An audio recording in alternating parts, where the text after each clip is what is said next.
Hi, I'm Weston. I love talking about the Rangers, and I'm here to talk about Game 19 of the regular season where the Rangers win 4-1 over the Islanders in a pretty nice game overall offensively for the Rangers, but we were a little undisciplined tonight, and I'll get to that in a second. All right, first period. Pair of power plays for the Rangers, pair of power plays for the Islanders. There were a lot of power plays. There were 11 overall tonight. Good Lord. No one cashed it in the first. However, very, very early on in the second, the Rangers would get a power play, and they would score. Nice bit of pressure from him. Fox gives it to Ryan Strome, who puts this beautiful shot to Chris Kreider, who just tips it in. Probably the best tip-in goal of the season for Chris Kreider. A beautiful one by him. That is his 14th goal of the year. Another power play tip-in for Chris Kreider. And at what point is it no longer a hot start for Chris Kreider? And is he just having a career year? Because that is his 14th goal, and not even the only one he would have tonight. He'd get another one later on. I mean, that's 15 goals to this point, because he scored again later on, in 19 games for Chris Kreider. He is absolutely bananas to start the year. Hi, I'm Weston. I love talking about the Rangers, and I'm here to talk about Game 19 of the regular season where the Rangers win 4-1 over the Islanders in a pretty nice game overall offensively for the Rangers, but we were a little undisciplined tonight, and I'll get to that in a second. All right, first period. Pair of power plays for the Rangers, pair of power plays for the Islanders. There were a lot of power plays. There were 11 overall tonight. Good Lord. No one cashed it in the first. However, very, very early on in the second, the Rangers would get a power play, and they would score. Nice bit of pressure from him. Fox gives it to Ryan Strome, who puts this beautiful shot to Chris Kreider, who just tips it in. Probably the best tip-in goal of the season for Chris Kreider. A beautiful one by him. That is his 14th goal of the year. Another power play tip-in for Chris Kreider. And at what point is it no longer a hot start for Chris Kreider? And is he just having a career year? Because that is his 14th goal, and not even the only one he would have tonight. He'd get another one later on. I mean, that's 15 goals to this point, because he scored again later on, in 19 games for Chris Kreider. He is absolutely bananas to start the year. And I keep saying to start the year, but it's not to start the year. You're a quarter of the way into the season pretty much now. Like, this is just a really, really good first quarter for Chris Kreider, where he's been fantastic. Constantly staying right there in the top 5. He's still second, tied in goals this season, league-wide. He's just been great to start the year. And then, much later on in the second period, with about 5 minutes left, Barclay Goodrow with a really nice defensive play in the neutral zone to break up a pass from the Islanders. He starts to carry in and he gives it to Ryan Reeves. He continues to carry in. Reeves puts a shot on goal. It's stopped. Barclay Goodrow gets it. He puts it back in front, just trying to bank it off the goaltender, just put it out there for anyone. And Kevin Rooney spots it and goes, I would like to put that in the net, sir. He scores his 4th of the year. It's 2-1 Rangers. Just a really nice passing sequence and defensive breakup to start it with Barclay Goodrow. The fourth line moved it incredibly well tonight, and that wasn't even the only goal Rooney would get tonight. He'd have a second one later after that. Reeves had a 2-point night, which is a sentence I didn't think I would really say all that often, but that certainly happened. But after that, the Rangers finish off a really good second period. They get a pair. They carry a 2-0 lead into the third. I mean, all the lines looking pretty solid. The defense looked okay. Shesterkin hasn't faced a ton of shots, but he's looked great. You think, okay, this is going to look pretty solid. That being said, early on in the third period, Islanders would cut it to a 1-goal lead. The Islanders would have some prolonged time in our defensive zone. They're moving it around. There's a shot on goal. It's tipped in by Andy Andreoff. And he would score. It'd be 2-1 Rangers still lead, but they cut the lead in half. I didn't like that Lindgren gave him a shove after the play, and then he fell onto Shesterkin's leg. Nothing happened. Shesterkin played the rest of the game and looked good for the rest of it. But, man, I don't like the fact that our defensemen keep shoving players into our franchise goaltender.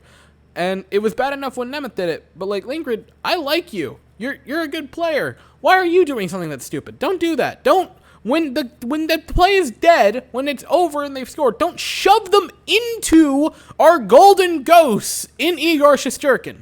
But the Rangers would answer right back about 30 seconds later. Nemeth clears it out of our zone. Ryan Reeves takes it. He moves in. It's a bit of a 2-on-1 with him and Rooney. A defenseman sprawls out. Reeves with this beautiful play to put it on his backhand, and then a backhanded pass across the ice through another defender. I mean, it was a gorgeous pass to Rooney, who just kind of, not tips it in, but it was a pretty wide open net. It was a gorgeous pass. It was a gorgeous move by Reeves to get open for the pass, and Reeves has a multi-point night, which is strange. And, like, Reeves, for some reason tonight, was just like, what if I was a playmaker? That'd be entertaining. And he was. It was a gorgeous play by him, and another goal for Kevin Rooney. Not bad. He had a multi-goal evening. Has Rooney ever had a multi-goal evening for us? I looked it up. The answer to that is no. That was Kevin Rooney's first multi-goal game as a New York Ranger. So that's pretty darn neat. Rangers, again, have a 2-goal lead. Cool. So a little bit after that, the Rangers put it into the offensive zone. Kakko along the boards gets it out.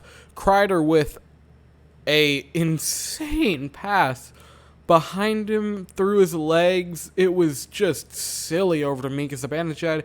He puts a pass over a stick, like hops a stick, lands it perfectly flat, and then Kreider just a beautiful one to bury it. It's 4-1 Rangers. Kreider with his 15th goal of the season. I mean, he's been fantastic to this point. 15 goals in 19 games. Now, I am not saying that this pace is going to keep up, because I don't think it will, because that would just be ridiculous. But Kreider right now is on pace for over 60 goals this year. That's mind-blowing for Chris Kreider. Like, I believe his high, has he ever cracked 30? Aha, he is not. I was correct. His career high for goals in a season was the 16-17 season with 28. He has 15 already this season. He is not only going to beat his career high for goals in a season, he is going to shatter it. Chris Kreider, man, has been magnificent. And that was such a good play by Chris Kreider. Like, that was an incredible play alone just for the pass.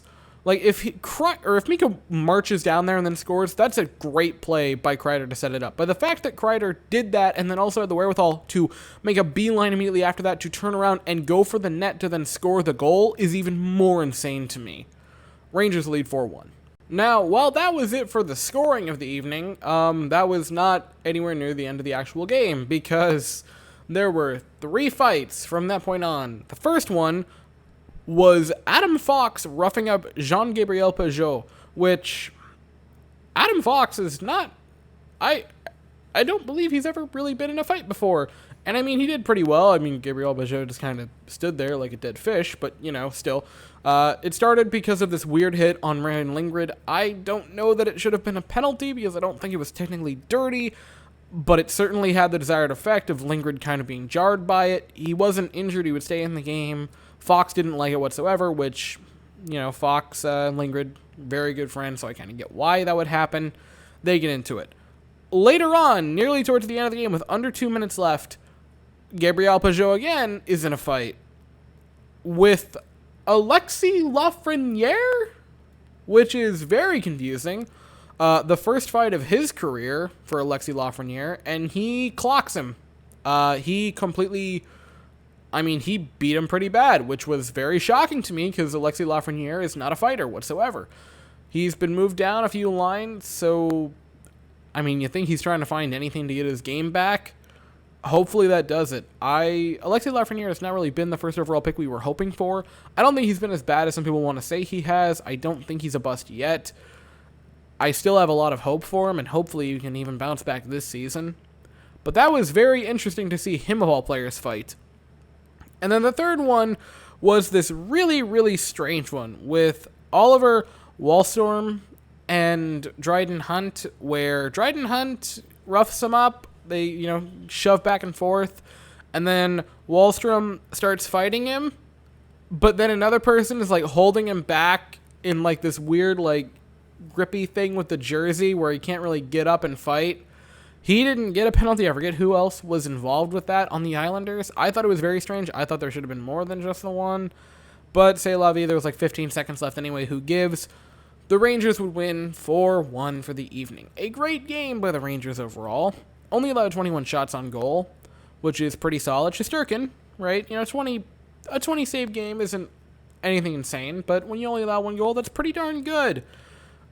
This wasn't like his best game. I didn't think there were any particularly difficult shots on goal for Igor. There was one really good save that he had. I want to say it was the end of the first period on a power play, where there was this horrible turnover right in front of the zone. I believe it was Adam Fox that coughed it up.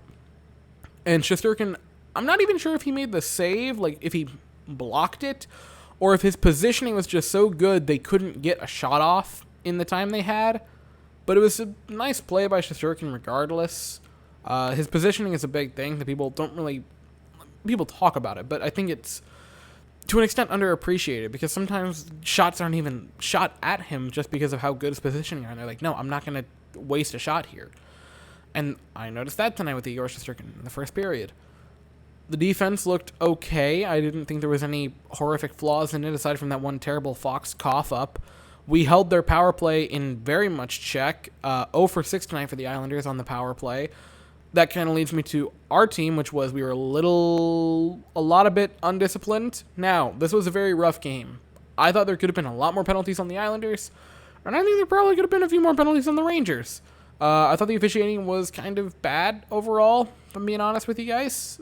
But man, it got kind of nasty in the last 10 minutes of the game. I'm very interested about what Sunday's matchup is going to bring, where the Rangers will be facing the Islanders, but back in Madison Square Garden. That's going to be interesting. But before that game, we have another one coming up this Friday, Black Friday. Woo, Thanksgiving matinee. 1 o'clock, we're going to go up to Boston to TD Garden and take on the Bruins, which is going to be interesting, to say the least. I'm looking forward to it, and I'll be here afterwards. So, that's it for the game. Tomorrow is Thanksgiving, so I'd like to wish everyone a happy Thanksgiving who's in the U.S., which is, I would assume, most of you guys, since it's the New York Rangers. I'm going to go on out on a limb and say that. Yeah. Have a happy Thanksgiving, everybody. Enjoy some time with your family, and remember, ham is better than turkey. Anyway, that is all I have to say for the game. I'll be back Friday after the Bruins game, and that's all I got. So, if you enjoyed the video, please consider subscribing and hitting the bell. Thank you all so very much for watching. I hope you all have an absolutely fantastic day, and as always, go Rangers.